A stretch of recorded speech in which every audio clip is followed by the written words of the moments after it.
Hey guys, tonight we are taking a rather pungent step back in time. Close your eyes for a second and try to imagine a city. No, really try. Picture smog so thick it feels like velvet hitting your tongue, air heavy with the scent of unwashed bodies, coal smoke, and something decidedly ripe. Think about navigating cobblestone streets slick not just with rain, but with who knows what else trickling from overcrowded buildings and open drains. Every breath you take here in the heart of bustling 19th century London is a gamble. The city is vibrant, sure full of life, noise, and ambition. But underneath the polished facade of its grand architecture and booming industry lies a layer of inescapable grinding filth. And you know what? You probably won't survive this with a clean bill of health. Seriously, keeping clean and healthy is a Herculean task. So, before you get comfortable, take a moment to like the video and subscribe, but only if you genuinely enjoy what I do here. Also, drop a comment below and let me know where you're winding down tonight and what time it is for you right now. I love seeing where everyone's listening from. Now dim the lights, maybe turn on a fan for that soft background hum, and let's ease into tonight's journey together. You find yourself standing on a street corner, perhaps in the Rookery of St. Giles, though honestly, any street away from the truly upper crust areas feels about the same at ground level. The noise hits you first. The rattle of carts, the cries of street hawkers selling questionable goods, the distant clang of hammers. But then comes the smell. It's everything. A heady mix of horse manure industrial smoke billowing from chimneys and the ever-present acrid stench of raw sewage. This isn't just an occasional unpleasant whiff. This is the city's constant perfume.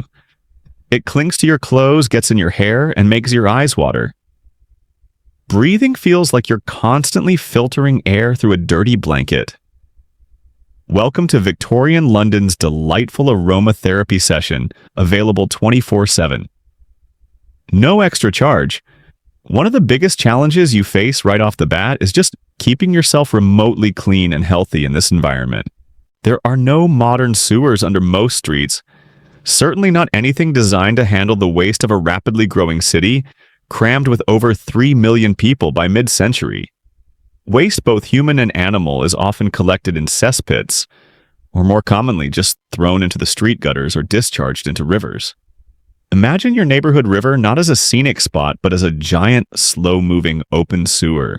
This practice discharging directly into the River Thames becomes notorious, culminating in events like the Great Stink of 1858, when a particularly hot summer exacerbated the effluence in the river, making life unbearable near its banks, and famously causing Parliament to almost flee its riverside location. Beyond the visible and olfactory evidence of waste, the air itself is a constant threat. London is the center of a booming industrial age powered largely by coal. Factories, workshops, and millions of domestic hearths pump soot and smoke into the atmosphere ceaselessly. The famous London fog, or pea super as it was grimly known, isn't just natural mist. It's a thick, yellowy, sulfurous smog made lethal by trapped coal smoke and other pollutants. Breathing this is like chain smoking 20 cigarettes just walking to the corner shop. You'll notice a perpetual cough developing, maybe a tightness in your chest. Even indoors, the air is thick with coal dust, if you can afford a fire, or damp and stagnant if you can't. Ventilation is poor and most homes are drafty, but rarely truly aired out to escape the pervasive outdoor smells and pollutants. Historians still argue whether the long-term respiratory impacts of this chronic air pollution were more significant than acute infectious diseases and overall mortality rates during the period. But either way, your lungs are having a very bad time. Access to clean water is another struggle. Public pumps exist, but their water sources are often contaminated by nearby cesspits or drain runoff. If you're wealthy, you might have water piped into your home, but even this water often comes unfiltered directly from the polluted Thames or other equally dubious sources. You might rely on a water carrier who carts water from potentially cleaner, though often distant sources for a fee, but even that water needs boiling or treating somehow to be truly safe. And frankly, in the midst of the daily grind, just to earn enough for food and shelter, finding fuel and time for boiling, large amounts of water feels like a luxury you can't often afford. Washing your hands regularly with clean water or washing your clothes thoroughly, these are far less frequent occurrences than modern standards dictate. You'll notice your skin feels perpetually grimy, your hair lank, and trying to keep yourself feeling fresh is an impossible battle against an overwhelming tide of urban grime. Remember those popular perfumery shops? They weren't just selling nice smells, they were often essential for masking the less than pleasant odors emanating from you and everyone around you because proper daily washing in clean water just wasn't feasible for most. Talk about a real test of your commitment to personal hygiene. This era makes a camping trip feel like a spa day. It's estimated that a significant percentage of the working class didn't even own soap. So much for that clean living vibe, right? Trying to maintain social distance might seem like a good idea, but when you're sharing cramped living quarters or walking through dense packed streets, you're in constant close contact with surfaces and air that are undeniably filthy. You just hope whoever sneezed near you hasn't got something truly awful. Good luck with that. Beyond the environmental hazards we just talked about simply existing day to day, also involves navigating a different kind of danger, the human element. Welcome to the less than friendly side of the Victorian city, where opportunists and those desperate for survival might see you as their next opportunity. Crime is a pervasive fact of life, especially in the poorer districts. You learn quickly to keep your wits about you, particularly after dark. Dark alleys aren't just a cliché from penny dreadful novels. They are genuinely dangerous places where you might be accosted, robbed, or worse. Gas streetlights are starting to appear in some main thoroughfares, casting eerie pools of light. But vast swaths of the city, especially away from the central areas, remain dimly lit by oil lamps or simply shrouded in shadow. This makes you a walking target, a concept that adds a lovely little thrill to your evening commute, doesn't it? Petty theft is probably the most common nuisance. Pickpockets known by charming monikers like Fogel Hunters, stealing watches, or Buzz Fanciers taking purses are everywhere. They work the crowded markets, hop onto omnibuses, or blend into the throng spilling out of popular public houses. You clutch your sparse possessions tighter. The small amount of cash you carry may be a cheap watch if you're lucky enough to own one, or just the contents of your pockets, which probably amount to little more than lint and existential dread. Keeping anything of value means hiding it away in inner pockets or bags worn close to the body.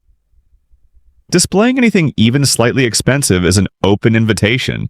Imagine trying to subtly check the time on your grandfather's precious pocket watch while crammed into a busy street market. You might as well hold up a sign saying, "Rob me now." That little dance of constantly patting your pockets and looking over your shoulder becomes second nature. More organized crime also exists. Gangs control certain territories, engaging in everything from robbery and prostitution to operating protection rackets. Entering certain districts, particularly down by the docks or the aforementioned rookery, feels like stepping into another country with its own unwritten rules and dangers. While fictionalized accounts often romanticize these criminal elements, in reality, encountering them was terrifying and could have swift, brutal consequences. Getting tangled up in any kind of dispute, whether a street brawl or witnessing something untoward, puts you in serious peril. Your instinct to freeze or flee in the face of danger kicks in surprisingly fast here. The authorities, while improving from the days of disorganized parish constables, aren't always your best bet for help. The Metropolitan Police Force established by Sir Robert Peel, hence the nickname Bobbies or Peelers, is still relatively young and faces massive challenges policing such a huge, sprawling city with limited resources. Response times can be slow, and police presence varies wildly depending on the neighborhood. Plus, many working-class people are deeply suspicious of the police, sometimes seeing them as oppressors rather than protectors, and instances of corruption or brutality aren't unheard of. Reporting a crime might not even lead to recovery of your stolen goods, and the process of pursuing justice, especially for the poor, can be prohibitively complicated and costly. So often, if something happens to you, you're essentially on your own. Just dust yourself off and move on becomes a less than comforting daily mantra. Historians still argue whether the creation of the professional police force had a greater immediate impact on reducing petty street crime or on providing the state with increased surveillance and control over the lower classes. Beyond the literal dangers of theft and violence, Victorian London also held myriad societal traps that could ruin you just as effectively. Falling into debt was frighteningly easy and hard to escape. Losing your job or suffering an injury that prevented work could spiral into absolute destitution rapidly. There was no social safety net in the modern sense. You might end up in a workhouse, an institution intended to provide relief but notorious for its harsh conditions, deliberate deprivation, and the stigma attached to anyone forced to seek refuge there. Life in a workhouse meant grueling labor, meager rations, and the forced separation of families, truly one of the most feared outcomes of poverty. Think of it as mandatory, really depressing team-building exercises, but with way less food and more disease. Getting sent to a workhouse is pretty much Victorian London's equivalent of being cancelled, but like for your entire physical and social existence. Being labeled a pauper carries immense social shame. Victorian society, particularly the middle and upper classes, often viewed poverty not as a systemic issue but as a moral failing. This judgment made it incredibly difficult to climb out of destitution once you'd fallen into it. If you were unemployed, if you were female without a male protector, if you were elderly and infirm, or if you were a single mother, the path to ruin was perilously short and steep.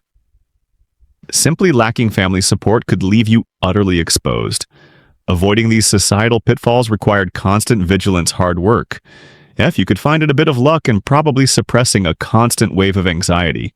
Just trying to keep up appearances, even if you had none, became another daily burden in a city where social standing, however humble, was precarious and easily lost. Keeping your head down and trying not to attract attention, good or bad, is probably the savviest survival strategy you develop here. It's less carpe diem and more, please let me just survive the diem. So you've managed to avoid the lurking shadow in the alleyway and successfully defended your pocket change from a cunning urchin. Congratulations! But hold on, your survival challenges aren't over. Now you need to eat. Simple, right? Find some food, pay for it, consume. Oh my dear, if only it were that straightforward in this city. The struggle isn't just finding enough food, it's finding food that won't actively harm you. Because Victorian London's food supply is, to put it mildly, a minefield of fraud, contamination, and downright poison. Eating out isn't about enjoying a lovely meal, it's about playing culinary Russian roulette, except the revolver is probably made of chalk and filled with lead powder. Food adulteration isn't a rare scandal. It's a common accepted business practice across most price points, though it gets worse the cheaper you go. Profits were maximized by literally cutting corners often with substances that had no business being near your digestive system. Your bread, the staple of the diet, is likely to contain plaster of Paris chalk or even sawdust added to increase its weight and bulk. Milk is routinely diluted with water from questionable sources and thickened with substances like starch or calf's brains. Seriously, next time you pour milk, maybe imagine it had a past life contemplating philosophy. That mental image is oddly less unsettling than the truth. Sweets are particularly risky dyed with vibrant but deadly pigments like lead chromate yellow, copper arsenite green, or even mercury sulfide vermilion. Those bright red or green boiled sweets that looked so appealing might literally contain heavy metals designed for paint or pest control. Even humble mustard could be improved with chrome yellow lead to give it a brighter color. Preservatives. They might just add things like sulfuric acid to jam or copper salts to vegetables to keep their green color appealingly bright, which makes them appealingly toxic too. Who needs bland, healthy food when you can have brightly colored death delivered to your plate? It adds a certain excitement, doesn't it? Why was this so rampant? Simple economics and lax regulation for much of the century. Until later in the Victorian era, few laws existed specifically to protect consumers from toxic food fraud, and those that did were weakly enforced. Scientific analysis of food was rudimentary and expensive, plus desperate people didn't have much choice. They bought what they could afford, and questioning its purity wasn't a luxury they possessed. Street vendors selling pies, eels, or cooked potatoes were convenient sources of hot food, but hygiene standards were minimal. Food was exposed to dust flies and whatever else the wind carried or dripped from overhead. Meat might be sold that was past its prime disguised by strong spices or questionable treatments. That questionable meat pie you're eyeing might not be steak and kidney. It could be rat and mystery organ held together with deception. This pervasive distrust of food also contributed to the legendary consumption of beer and gin. Clean drinking water, as we discussed, was hard to come by and risky. Beer or gin, on the other hand, went through brewing or distillation processes that killed most harmful bacteria, making them relatively safer to drink than water. Thus, alcohol wasn't just a vice. For many, it was the most reliable source of uncontaminated liquid. The idea of a pint with breakfast seems less alarming when you consider the alternative might be typhoid. One mainstream historical fact is the slow but eventual pushback against this fraud. Thanks to the campaigning work of individuals like Dr. Arthur Hassel, who used microscopy and chemical analysis to expose shocking levels of adulteration, public awareness grew, leading to legislative changes like the Food and Drugs Act 1875, which prohibited the selling of injurious food or drink. However, enforcement remained inconsistent for decades. Historians still argue whether dietary deficiencies caused by the poor quality and monotonous nature of cheap food played a more significant role in public health problems than the acute poisonings from specific adulterants. And for a quirky tidbit, the fascination with colors sometimes led people down even stranger self-poisoning paths. There were actual accounts debated by experts at the time of women in Austria reportedly eating arsenic wafers or paste in small doses to achieve a pale complexion considered beautiful. The belief was that it purged the system, leaving the skin clearer. While the scientific understanding was flawed and dangerous, arsenic is poison, it illustrates how desperation for social ideals or supposed health benefits could lead to adopting bizarre and harmful practices even outside of literal food consumption. Trying to look good and survive simultaneously often required balancing very odd risks indeed. Just one more thing to worry about while trying to decide if that sausage roll might contain, well, anything you'd rather not contemplate. Maybe stick to a cup of hot tea, assuming the water's boiled enough times, of course. Or just give up and only eat commercially available biscuits. They can't possibly put chalk in those right rye laugh. Don't bet on it. Even if you're managing to navigate the grimy streets, eat something relatively non-lethal and dodge petty thieves. There's a far more insidious and inescapable enemy in Victorian London disease. It's everywhere. It stalks the poor in their overcrowded tenements, sweeps through families regardless of status, and makes even a simple cough feel like a potential death sentence. Sickness isn't an inconvenience here. It's a constant looming threat, the sort that makes you feel like you're playing hide-and-seek with the Grim Reaper, and he's really good at seeking. Common illnesses that today might mean a trip to the doctor and a few days off work are potentially fatal. Tuberculosis, or consumption as it was chillingly called, is rampant, slowly wasting away its victims. Measles, scarlet fever, diphtheria. These childhood diseases are deadly and frequent visitors, striking terror into the hearts of parents. Influenza sweeps through the city in regular waves, felling the healthy and weak alike. And then there are the big ones, the dreaded waves of cholera. These are outbreaks tied directly to the inadequate sanitation we talked about earlier. When contaminated water supplies get hit, the disease spreads like wildfire, causing rapid dehydration and death within hours. Witnessing a cholera epidemic is a terrifying, panic-inducing experience. The fear isn't just about getting sick yourself, but watching loved ones sicken and die with brutal speed and without any effective medical means to stop it. John Snow's mapping of cholera cases around the Broad Street pump in 1854 is a landmark moment in understanding disease transmission. Through contaminated water, but widespread acceptance and action are slow to follow. That crucial understanding about water being the culprit isn't something you inherently know on the streets in the earlier decades. You just see people dropping like flies after drinking from a certain source. If you do get sick, your options are limited and often scary. Access to formal medical care, meaning a qualified doctor, though qualifications varied, is expensive and beyond the reach of most working-class people. Hospitals exist, but they are often grim places with questionable hygiene standards, frequently associated with contagion themselves rather than healing sanctuaries. Going to a hospital might feel less like getting better and more like a waiting room for the next stage of your journey, if you catch my drift.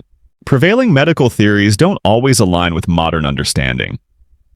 While Louis Pasteur and Robert Koch are beginning their groundbreaking work on germs in the later half of the century, the dominant explanation for many diseases is the miasma theory.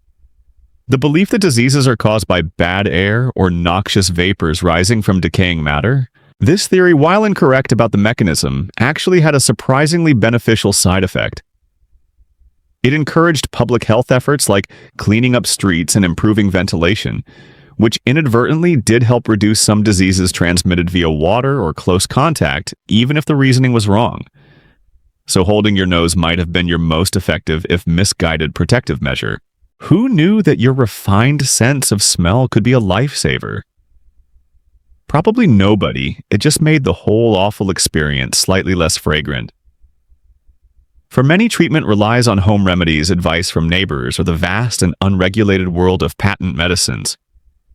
Walk down any major street and you'll see shops selling these cure-alls. Bottles with impressive names and dubious claims line the shelves, promising to fix everything from consumption to hysteria to gout. These medicines often contained significant amounts of opium alcohol or other addictive substances, providing temporary relief from symptoms, while creating dependency but rarely offering a cure for the underlying illness. Think of it as the Wild West of pharmaceuticals, except less cowboys and more bottles promising miraculous results from ingredients listed as basically mystery goo with some hooch. Relying on Dr. XYZ's miraculous elixir could be expensive, addictive, and utterly useless. Leeches were still employed for various ailments believed to draw out bad blood, and purgatives, designed to aggressively clear out the digestive system, were common. Therapies that were often more draining than the illness itself. Folk medicine persists alongside these other approaches. People use poultices of various herbs or substances, apply leeches purchased from the marketplace, rely on old family remedies passed down through generations, or turn to superstitious practices like wearing charms or repeating rituals. Some remedies might have genuine minor efficacy from natural compounds, while others are pure folklore, born of desperation and tradition. The reliance on what you think might work, coupled with a profound lack of knowledge about germ theory and effective treatments, means that getting sick is largely a matter of whether your body is strong enough to fight it off, or if the disease simply runs its terrifying course. Historians still argue whether the improvement in public health seen over the latter half of the century was primarily due to advancements in medical science and public works like sewer systems, or the gradual subtle impacts of improved nutrition and living standards as the economy grew, making populations generally more resilient to disease. Regardless, you feel acutely aware that your fate rests largely on chance and your body's own unaided defenses against invisible foes. Maybe keeping a lucky rabbit's foot is worth a shot. Can't hurt? Well, it might give you a nasty infection if you keep touching it, and then touching your face. But hey, every era has its risks. Leaving behind the swirling smog and suspect pies of Victorian London, you might hope for a simpler time, perhaps a more noble past like the classical world. But hold on a second. While the toga count might be higher, and the architecture features more columns, many of the fundamental urban problems you faced, just getting through the day back then, are depressingly familiar here thousands of years earlier. Welcome to Rome, or maybe Antioch or Alexandria, bustling metropolises of the ancient world. Feel that that's not history air, it's history air, all right, and it shares some unpleasant common ancestors with Victorian smog. You're walking through streets that are probably narrower and more winding than London's grand boulevards, though the noise level could give Fleet Street a run for its money. Bronze chariot wheels rattle and bang on the cobblestones. Street vendors loudly hawk their wares. Watch out for questionable olives, arguments break out in Latin or Greek, and the general din of thousands of people living, working, and existing in close proximity creates a perpetual sonic assault. Privacy of hearing is a foreign concept. Every conversation, every argument, every goat bleating sounds like it's happening right outside your ear. Trying to concentrate on anything feels like trying to read a philosophical text during a rock concert. It adds a layer of fatigue you didn't expect. Simply being in the city is exhausting to your ears. And let's talk about the smells again, because oh boy, are we going there. Just like London centuries later, the management of human and animal waste is a significant, unsolved problem on a massive scale. While grand aqueducts brought in impressive amounts of fresh water, truly engineering marvels, a solid mainstream historical fact there. Getting that water out along with the city's refuse was another matter. Parts of Rome had impressive sewer systems like the Cloaca Maxima, which served for drainage, but these didn't always connect to individual homes, and many emptied straight into the nearest river. Think of those multi-story apartment blocks, or insulae often housing large numbers of people. They certainly didn't have modern plumbing on every floor. Chamber pots were the norm for many, and their contents were frequently just emptied out into the street below. Yes, you heard that right. You better watch your head and your feet when walking the lower level streets. Talk about an unexpected rain shower, except this one brings existential dread and potential disease. Imagine walking down the street and having someone from the 5th floor suddenly decide it's garden watering time with last night's. Well, you get the idea. It adds a real element of spontaneity to your walk. This constant street-level contamination contributes to the smell, of course, but also to the general breeding grounds for pests and disease. Rats, flies, and other vermin are your constant companions. And while you might idealize ancient bathhouses, and public bathing was indeed common and an important social ritual, the water in them could sometimes be less than sparkling by the end of the day, or even potentially a source of skin infections or other ailments if not properly maintained. Soaking in a communal tub might have been relaxing for a bit until you started thinking about how many people had used that same water since it was last changed and what interesting microbes they might have brought with them. Air quality wasn't necessarily dominated by coal smoke, like London's later problems, but burning wood for heat and cooking combined with industrial processes like pottery making or metalworking, and the ever-present stench of decomposition and waste meant the air often hung heavy, with less than pleasant aromas and particulate matter. Visiting certain areas dedicated to crafts or waste disposal was particularly challenging for the old nostrils. And like Victorian London, the constant low-level exposure to these irritants likely contributed to chronic respiratory issues, though specific data is harder to come by from this period compared to 19th century record-keeping. Historians still argue whether the sophisticated aqueduct and sewer systems in places like Rome were truly effective in raising general public health levels, or whether they primarily served symbolic, practical functions for certain elites in public buildings with most ordinary citizens still living amidst rampant, unsanitary conditions. A quirky tidbit about sanitation in Rome. While many relied on chamber pots, public latrines were a feature of the urban landscape, often surprisingly social places where people would conduct business or chat, while doing their business, sitting shoulder to shoulder on shared benches with holes in them, over a flowing water channel or a deep pit. Privacy was minimal to non-existent. It certainly makes the concept of scrolling through your phone on the porcelain throne seem incredibly luxurious by comparison. Your historical self probably learns to make small talk about the weather or the latest political gossip while simultaneously attempting to ignore your surroundings and the fellow occupants. It certainly put a different spin on public life, adding a uniquely aromatic layer to networking opportunities. Think speed dating, but smells like ammonia and damp stone. Surviving here requires adjusting your expectations of clean. Washing your hands before eating isn't a standard practice for everyone. Understanding invisible germs isn't a thing. You rely on practical precautions like maybe rinsing your fruit from a reliable street vendor, avoiding water from known stagnant sources, and just hoping for the best against the omnipresent bacterial and viral threats lurking in the water-food air and pretty much everywhere. And getting sick. Just as precarious as later centuries, ancient physicians had some remedies but often relied on humors and herbal concoctions with limited efficacy against major infections. Just existing was a daily health challenge, punctuated by waves of illness you had little power against.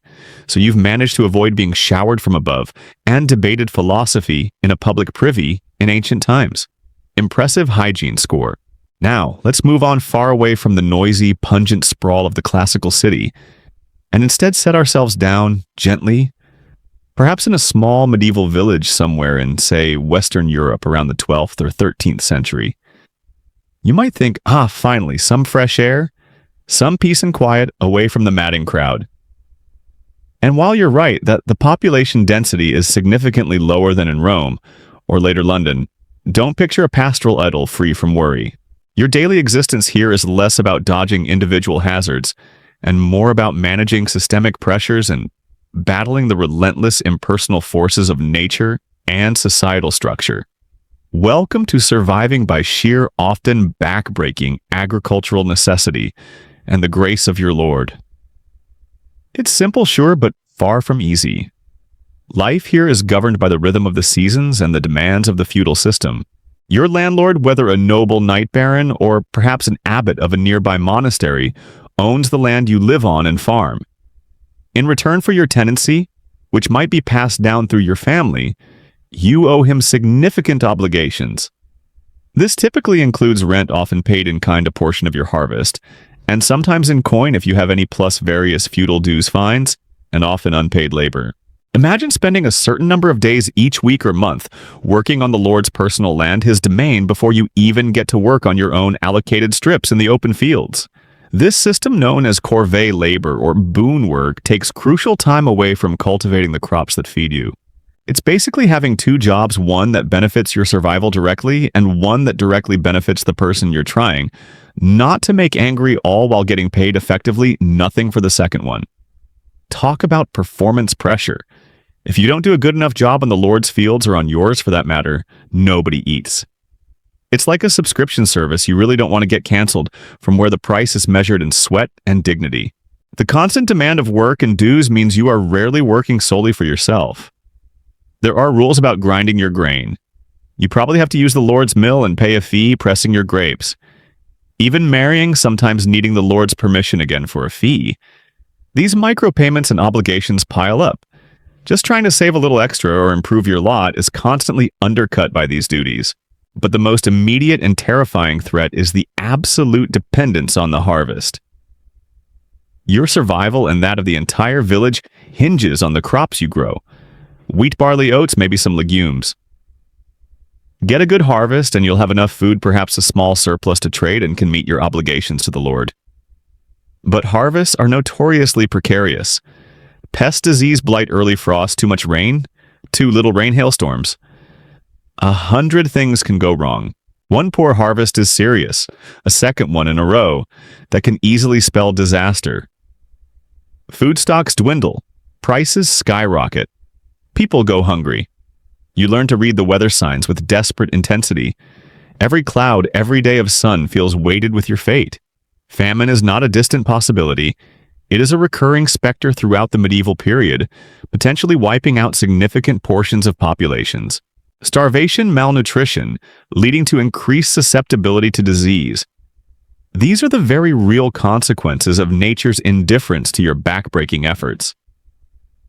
This profound vulnerability to agricultural yield is a stark mainstream historical fact of medieval rural life. You live on the knife edge of subsistence, and the knife's point is literally embedded in the ground you farm. Trying to figure out if that questionable-looking forage in the woods is less dangerous than literally starving becomes a practical, grim question. Living conditions also contribute to health risks. Homes are typically small, smoky, and shared with animals for warmth. Cleanliness standards are rudimentary compared to today, though perhaps marginally better than the densest ancient or Victorian slums because of lower overall population concentration and less large-scale centralized waste issues. However, disease spreads quickly in cramped quarters, and rural isolation doesn't protect you from wider epidemics like the Black Death, which devastated both urban and rural areas with terrifying speed and scale in the mid-14th century. Your access to medical care is usually limited to village healers, herbalists, or maybe a local monastery's infirmary if you're lucky and can reach it. a situation not entirely dissimilar to relying on dubious patent medicines in London, just with more herbs and fewer opioids. The effectiveness of available remedies against major outbreaks is negligible.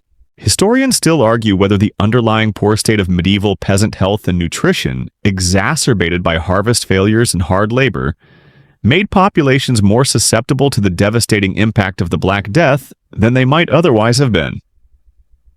As a quirky tidbit, consider the village alehouse. Beyond a place for limited revelry or community gossip, it could be surprisingly important for information exchange. Travelers passing through might bring news and maybe diseases from other regions, and villagers would discuss farming techniques. Weather predictions often mixed with superstition and local politics there. It was less about escaping reality and more about a slightly buzzed information market. Just try not to drink too much. Getting a hangover the day before corvée labor for the Lord is a fast track to a world of feudal pain, and perhaps a rather public scolding which felt almost as bad as physical discomfort when everyone you know could hear it. The rhythm of village life feels slower than the city, certainly, but it's a constant grinding pace of work, worry about the harvest, fulfilling obligations and hoping for a kind Lord good weather, and the absence of plague. Relaxed is definitely not the adjective you'd use. Perpetually stressed but hopefully stoic might be closer. Right, you've navigated feudal dues and avoided a spontaneous shower from above in an ancient Roman street. Good for you. But don't get too comfortable on solid ground just yet. We're trading muddy fields and dusty marketplaces for something else entirely: the open ocean. Imagine yourself signing on as crew, or maybe even a hopeful passenger, though likely in steerage rather than a fancy cabin, aboard a sailing ship bound for, well, maybe the New World, or India, or somewhere vaguely east or west, depending on the era and the ambition of your captain.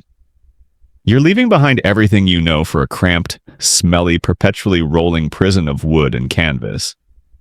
Welcome to surviving high seas hardship. It's like a very long camping trip with hundreds of strangers, no showers, questionable food, and a significant risk of drowning, or getting a mysterious illness that turns your gums black. What fun step aboard! Feel the deck shift beneath your feet. That initial novelty of adventure fades very quickly when you realize just how little space there is and how many people you'll be sharing it with for months on end. Crew quarters are typically crowded, dark, and damp. Hammocks are often strung up so close together, you're practically breathing in your neighbor's ear while you sleep, assuming the constant pitching and groaning of the ship lets you sleep at all. Personal hygiene. Laughable. Fresh water is limited and strictly rationed primarily for drinking, cooking, and perhaps minimal washing on deck if the weather allows and the captain permits. Trying to actually get clean feels like a ridiculous fantasy. You'll be living with the perpetual scent of stale sweat, saltwater tar, and general bodily functions for the entire voyage. This ain't no luxury cruise, it's a floating petri dish with a sailing problem. And the food. Oh, the glorious shipboard diet. Prepare for months of salted meat and fish, dried peas, and the legendary hardtack biscuits. These biscuits made of just flour and water and baked until they're like concrete hockey pucks are designed not to spoil, which they achieve with terrifying efficiency. They are teeth-breakingly hard and often become infested with weevils over time. You quickly learn to tap them against the table or mast to knock the weevils out before eating, or just consider the extra protein part of the deal. Salted meat was preserved, yes, but lacked any kind of nutrition beyond protein and fat, and tasted relentlessly of brine.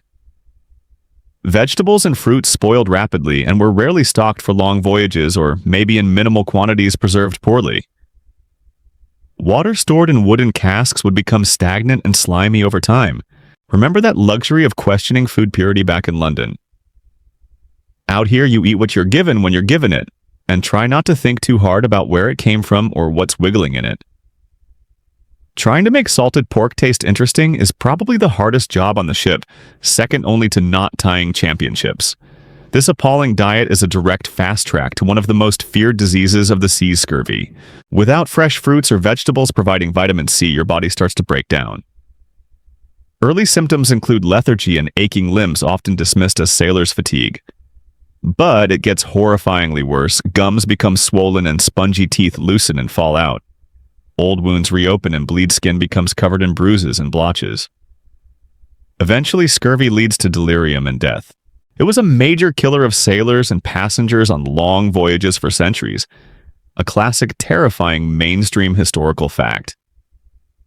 Before the connection to citrus fruit was widely understood and practiced, the remedies were often useless folk cures. You'd watch fellow sailors waste away utterly helpless. Historians still argue whether any of the non-citrus remedies accidentally stumbled upon occasionally successful treatments, perhaps due to sporadic limited vitamin C and other stored goods, or if the disease simply had unpredictable periods of remission. Beyond scurvy, the crowded, unsanitary conditions also make other diseases run rampant. Typhoid fever, dysentery, smallpox. Any infection brought aboard could sweep through the close-quartered crew and passengers with terrifying speed. There was little to no medical knowledge of how diseases spread, let alone how to treat them effectively on board. Ship's surgeons were often trained but lacked real tools or knowledge to handle major outbreaks or severe injuries effectively. Your best defense was often your own immune system and sheer luck. Then there are the physical dangers of the ship itself and the environment. Storms are perhaps the most obvious. A major tempest could tear sails, snap masts, split timbers, or even capsize the vessel entirely. But even everyday conditions hold risks. Falling from the rigging could be instantly fatal or crippling. Getting tangled in ropes, decks slick with salt water becoming treacherous, hatches left open leading to falls below. The ever-present danger of falling overboard, especially in rough seas or at night. Modern parallel. It's like doing intense physical labor on a constantly rocking platform in inadequate safety gear. Falling is the ultimate oops. Accidents happen, and in the middle of the ocean, rescue is impossible. Losing crew to the sea or injury was common. It was an inherently dangerous environment, constantly moving, unforgiving of error. A quirky tidbit: sailors developed complex superstitious beliefs around weather animals and various shipboard activities, hoping to placate fate or divine safe passage, showing how much they felt. Their survival was beyond rational control. The discipline on ships could also be incredibly harsh. The captain had absolute authority at sea. Punishment for disobedience could range from reduction in rations to severe floggings. Mutiny was a capital offense. Surviving meant not only enduring the elements and disease, but also navigating the complex, rigid social structure of the ship and avoiding the captain's wrath. Trying to stay out of trouble while also trying not to die from scurvy, heatstroke, or falling overboard is a difficult juggling act that involves far too many spinning chainsaws. You live confined, controlled, uncomfortable, and constantly at risk. Just making it back to land is the primary goal, and a goal that far too many sailors on long voyages never achieved. You've battled through the seas, navigated potential famine in a medieval village, survived the filth of an ancient city, and even dodged adulterated food in London. But now that you're back on solid ground in various historical periods, you quickly realize that merely existing requires making a living. And historically, getting a job often meant exposing yourself to a whole new category of dangers. Earning your daily bread was frequently a gamble, placing you face to face with physical risks that would make most modern health and safety regulations officers faint on the spot. It's not just that the job was hard, the job could quite literally end you or permanently maim you in ways that today are almost unheard of for manual labor. This is surviving work. Think back to our medieval peasant. Beyond the worries of harvest failure and feudal duties, the work itself was incredibly taxing and dangerous. Constant heavy lifting using rudimentary tools, often poorly maintained, working with unpredictable farm animals. A slip with a scythe, a kick from a horse, a lifting injury, a simple cut that gets infected in a world without antibiotics. Any of these could incapacitate a vital worker and doom a family to ruin. It's not just poetic. It's hard, unforgiving physical graft where your body was literally your most valuable asset, and any damage to it was catastrophic. Try swinging a heavy hoe for 10 hours straight, day after day, knowing that your food supply depends on it. Your muscles ache perpetually, your hands are calloused and cracked, and one clumsy move could lead to an injury that takes weeks, if not months, to heal, potentially starving you in the process. Your work boots are less about comfort and more about slightly reducing the chance of impaling your foot on something sharp left lying in the field.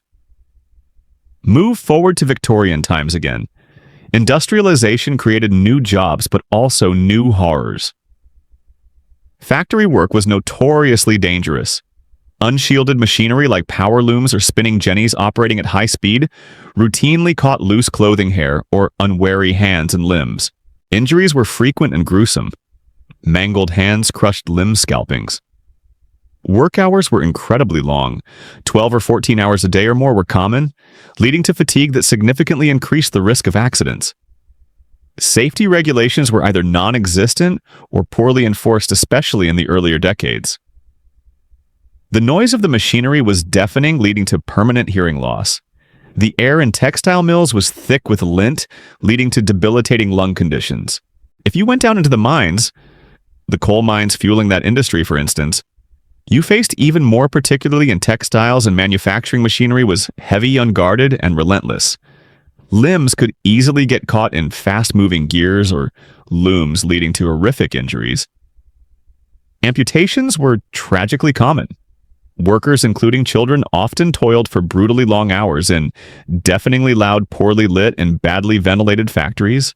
The air was thick with cotton dust, causing bisonosis or brown lung or whatever other particulate matter was created by the manufacturing process.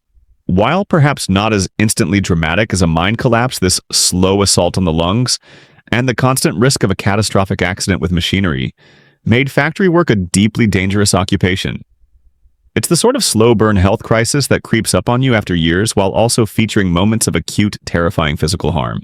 You literally kept your fingers crossed you didn't lose one to a textile loom. That little tradition of touching wood might have actually been invented in a factory. Even seemingly less dramatic jobs carried hidden dangers. Consider trades involving chemicals like tanning hides or dyeing fabrics practiced for millennia. Early tanning processes involved incredibly noxious substances, often creating awful smells and using hazardous chemicals and sometimes animal or human waste, as you may recall from ancient street issues that workers were constantly exposed to. Potters were exposed to lead glaze. Grinders polishing metal were inhaling fine dust, eventually leading to severe lung problems. Many trades produced constant noise that would inevitably lead to deafness over time. The cumulative effect of these exposures meant shortened lifespans and chronic illnesses were just considered part of the job. Oh, you work with bright dyes? That chronic cough and shaky hands are just part of the color. Dear, one mainstream historical fact that stands out is how rapid industrialization introduced not just new machines, but entirely new types of chemical and physical hazards on a massive scale. The matchstick industry, for example, particularly in the mid-19th century before safer phosphorus was mandated, involved the use of white phosphorus, a highly toxic substance. Workers, many of whom were young women and children, who worked with it in poor ventilation, developed a horrifying condition called phosphorus necrosis of the jaw, or phossy jaw, where the jawbone literally decayed and glowed green in the dark, often leading to terrible disfigurement and death. It sounds like something out of a horror novel, but it was a very real job-induced illness. A real charming company policy, making people's faces rot off for cheap matchsticks. For a quirky tidbit related to some of these grim jobs, think about the pure finders in Victorian London I hinted at before.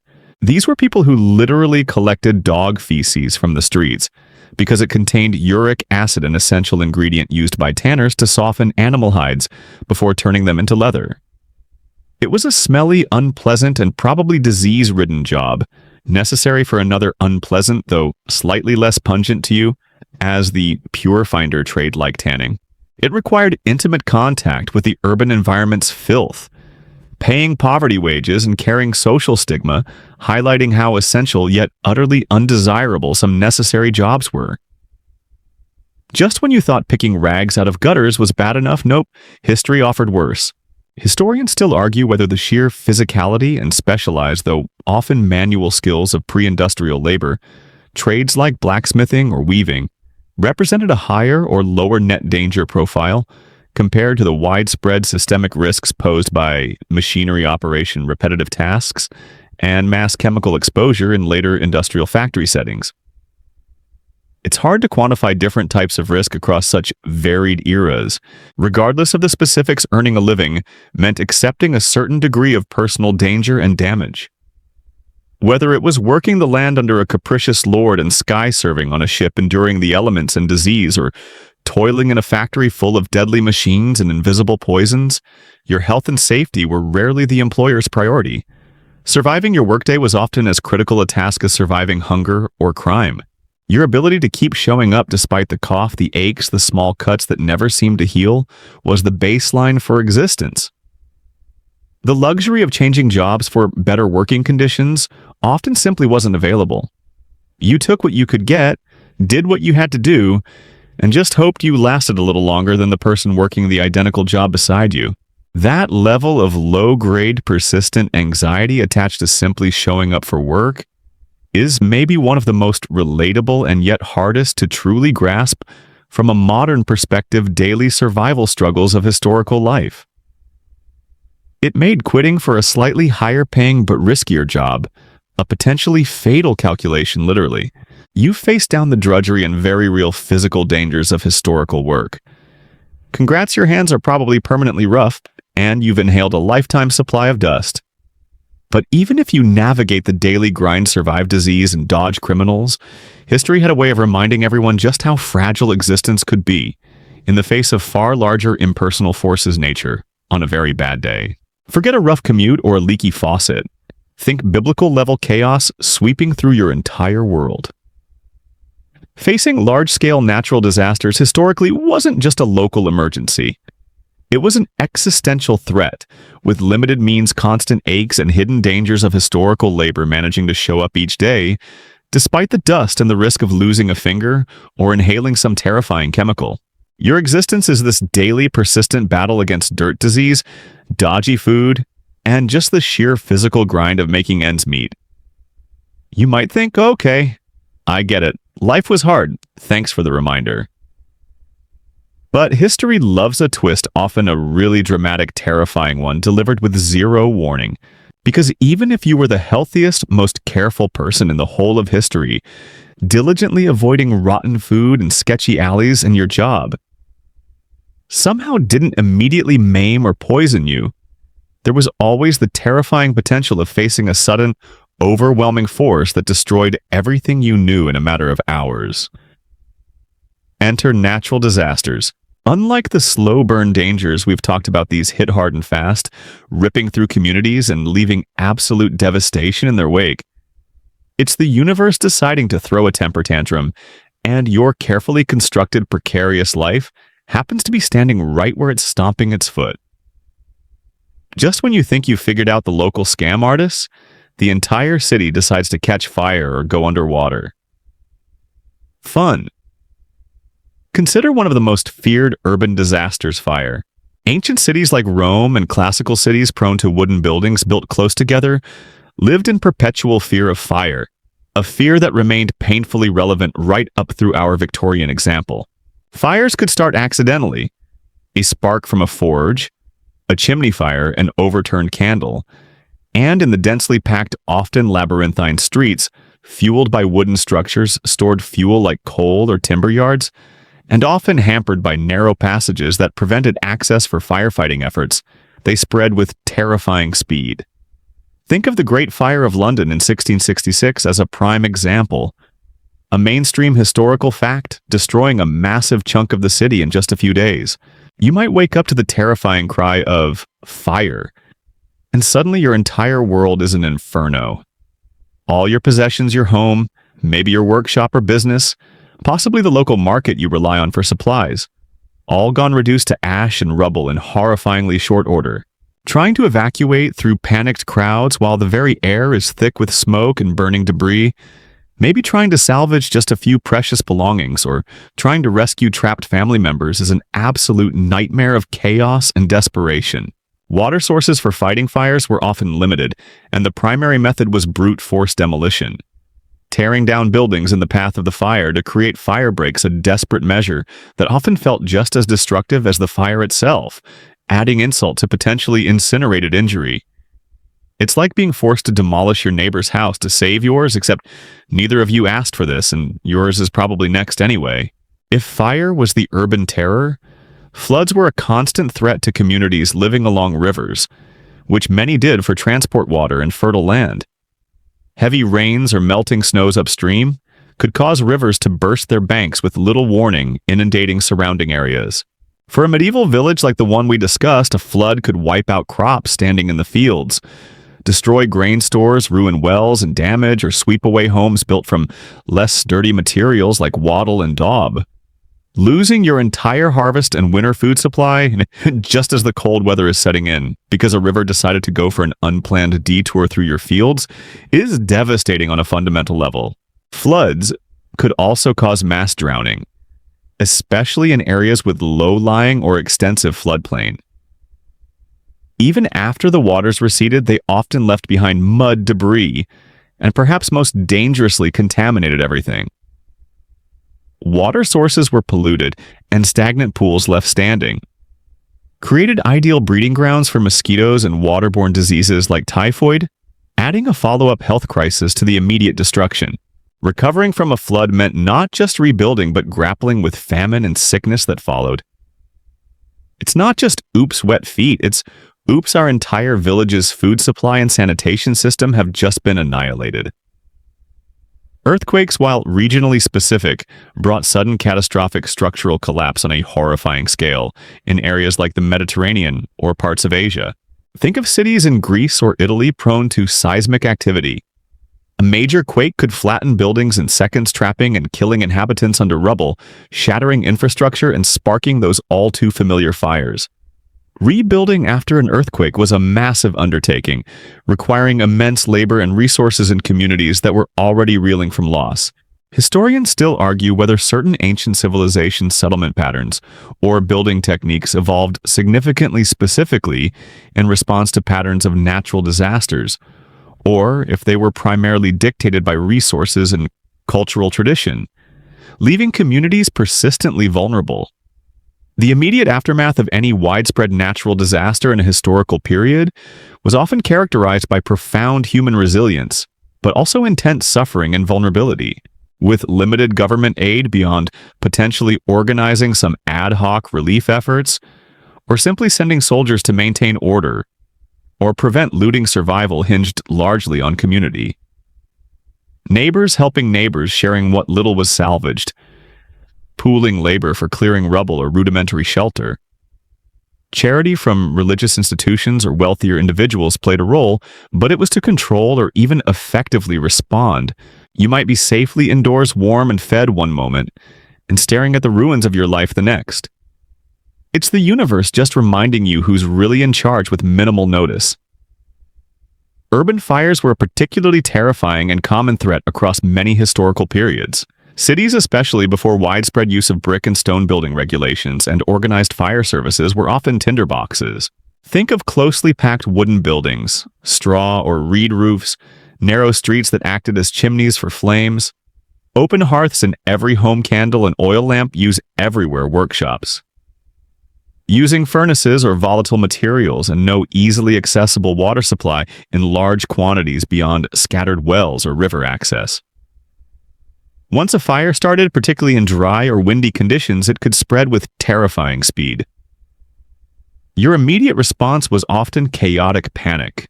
You'd try to grab whatever valuables you could carry, often remarkably heavy things like cooking pots or valuable bolts of cloth.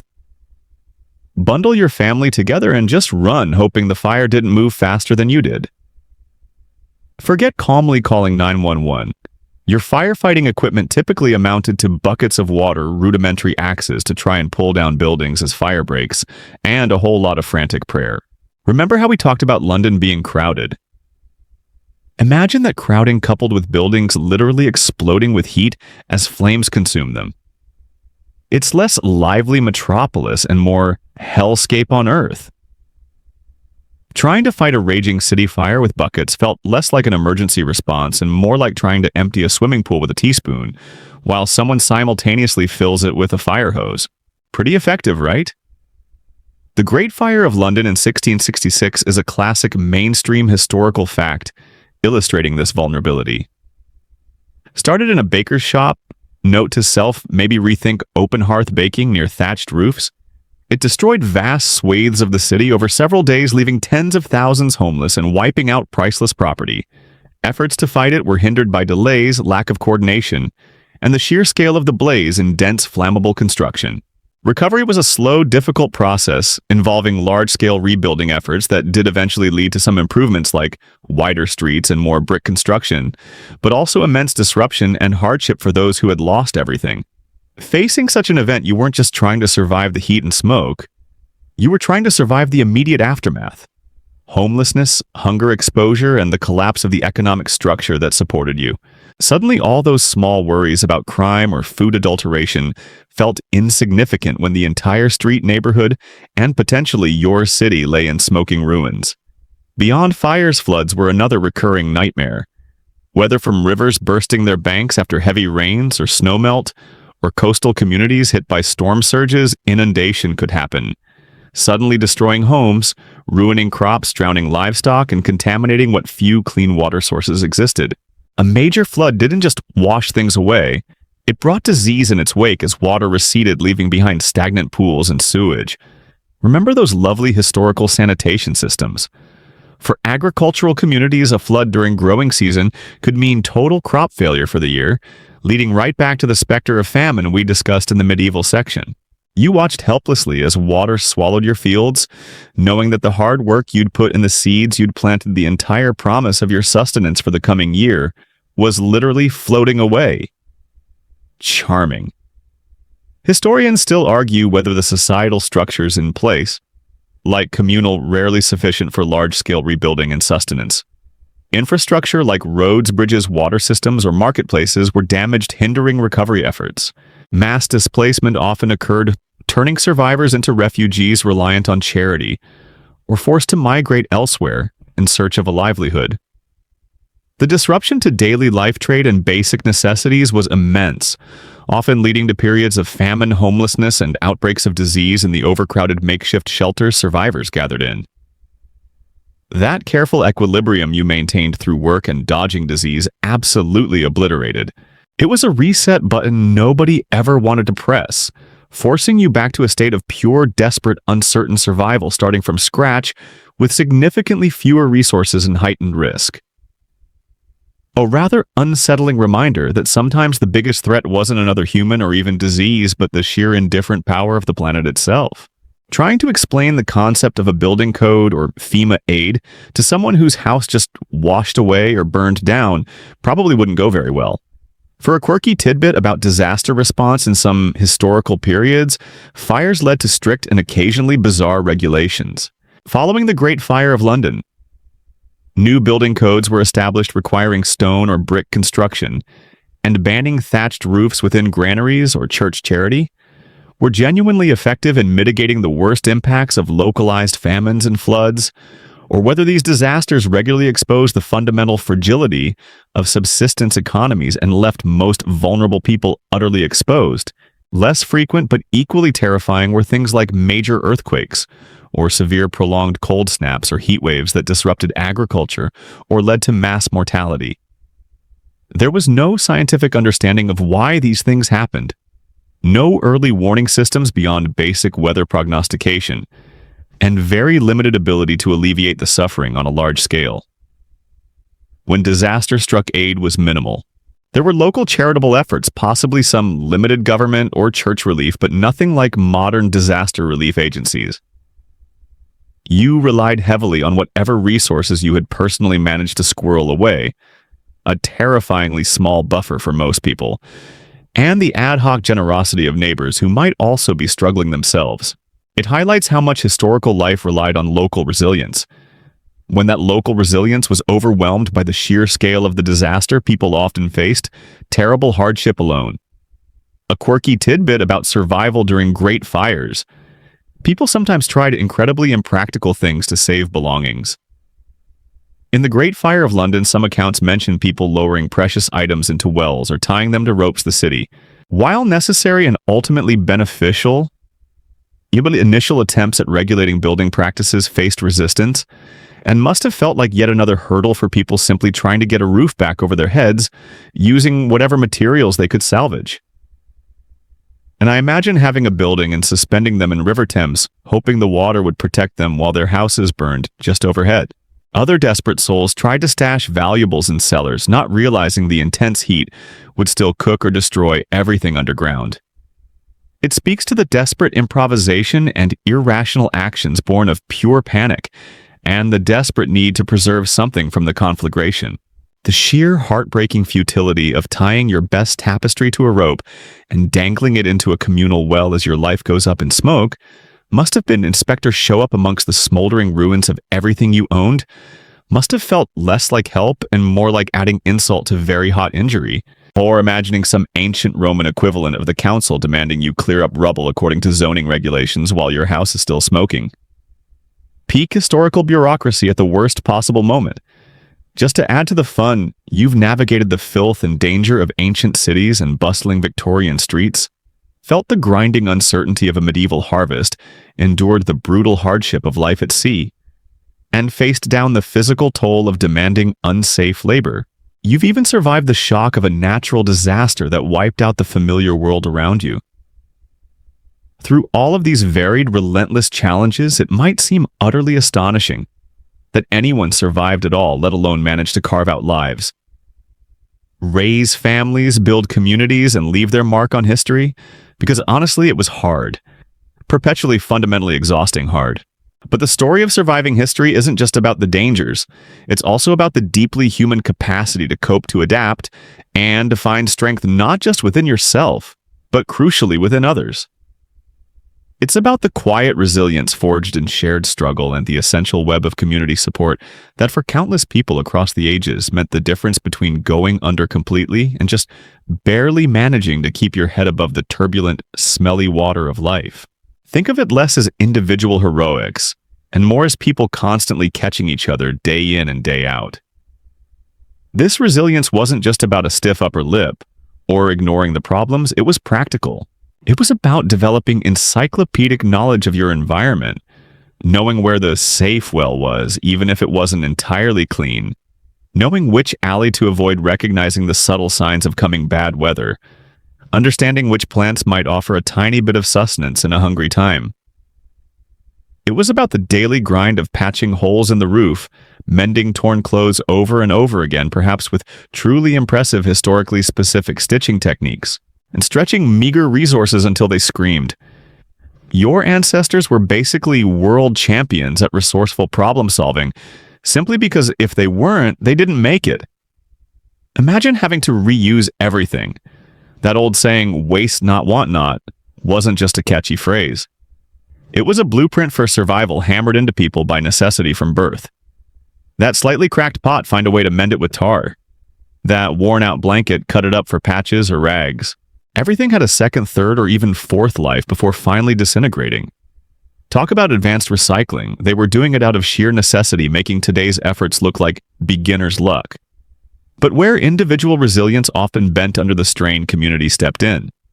Survival was a collective effort for most of history. In those medieval villages, neighbors pooled labor for demanding tasks like harvesting, raising barns, or digging irrigation ditches. If one family suffered a catastrophic setback, their house burned down, the farmer broke his leg, the harvest failed. Other villagers would share what they had not out of pure altruism, but because they knew that their own welfare was tied to the overall health of the community. If your neighbors starved, who would help you next year? This mutual dependence was a core part of existence. It sounds lovely and communal, and sometimes it truly was, but let's be honest, sometimes it was also born out of sheer grim necessity. I'll help you today because I might desperately need your help tomorrow. And if everyone starves who's left to complain about my terrible bread, it's pragmatic altruism at its finest. In the dense cities, despite the anonymity and dangers, informal networks flourished. Neighborhoods developed their own identities and forms of mutual aid. People living on the same street or in the same tenement might share resources, look out for each other's children, lend a helping hand during illness, or even band together to confront local dangers. Street communities weren't always warm and fuzzy, sometimes marked by conflict, but necessity often forged bonds of mutual reliance. People didn't live entirely isolated lives. You knew who lived next door, who ran the local shop, who was having a rough time, and this web of acquaintance formed an often invisible layer of support. Think of it like the earliest, most disorganized form of social networking. Except instead of sharing cat photos, you were sharing worries about getting evicted and maybe a lump of coal. More formally, various institutions provided crucial lifelines. Religious organizations, monasteries in the medieval period, churches and various charitable societies in later centuries, often distributed alms to the poor, ran infirmaries, or provided rudimentary education and shelter. They weren't equipped to solve poverty or sickness on a mass scale, but their localized efforts could make a difference to individuals or families on the brink. Guilds in towns and cities bringing together people in the same trade often acted as benevolent societies for their members, providing support in times of illness, unemployment, or death. Mainstream historical fact. These craft or merchant guilds provided some of the earliest forms of organized mutual aid and social insurance for their members. Later, in places like Victorian England, friendly societies became popular where members paid regular dues to provide funds that could be drawn upon in times of need, offering a level of security beyond basic familial support. It's like a historical Kickstarter campaign for misfortune, where everyone contributes a tiny bit hoping they never have to claim, but grateful it's there if they do. Beyond practical aid, simple human connection was vital. Finding moments of shared laughter in an alehouse after a grueling day's work, gossiping over the communal well, attending a local fair or festival, participating in religious ceremonies, singing together, sharing stories. These were the small moments that affirmed belonging, alleviated loneliness, and helped people cope with the relentless pressure. A quirky tidbit here. Despite the overall hardship, historical records show that people frequently gambled, betting on everything from cockfighting to card games to even the outcomes of seemingly mundane events. It might seem frivolous given the stakes of survival, but perhaps this offered not just a slim chance of gaining desperately needed money, but also moments of escape, excitement, and social interaction. Outside the daily grind, a form of collective tension release in a world full of it. Historians still argue whether the dominant coping mechanism for most ordinary people facing hardship was quiet, stoicism and endurance, or active, visible forms of collective action, and resistance like petitioning authorities, engaging in small acts of defiance, or participating in revolts, however localized or ultimately unsuccessful.